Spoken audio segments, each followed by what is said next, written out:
چشم سیاه کشتی تو کشتی مرا. پس چرا گفتی چرا قصه دل بی سرا، قصه نگفته ولی کشتی تو کشتی مرا.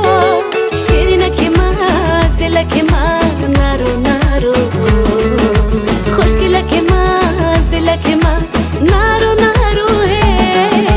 دل برک من از برک من نرو نرو، از برک من دل برک من نرو نرو.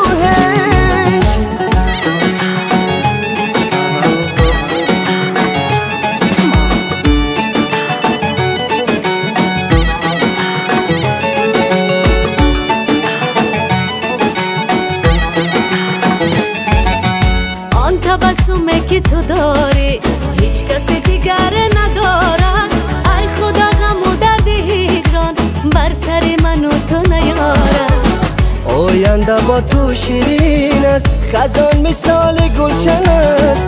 تا آخرین روزی حیات عشق تو در قلب من است. شیرینکی من از دلکی من نرو نرو، خوشگلکی من از دلکی من نرو نرو. هیچ دل برک من از برک من نرو نرو، از برک من دل برک من لا لا لا لا لا.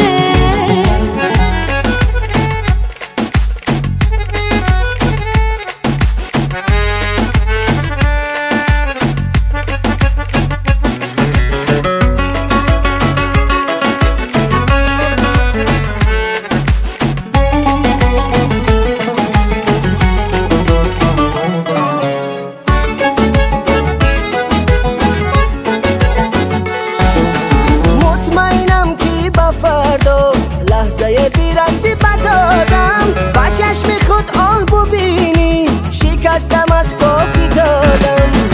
بیا از این شهر سکون به شهر خوشبختی روه، بر روی شانه های سبز جفتی کبوتر بیشوه. یاری نکردی چرا ساکت و سردی چرا، با تیر چشم سیاه کشتی تو کشتی مرا.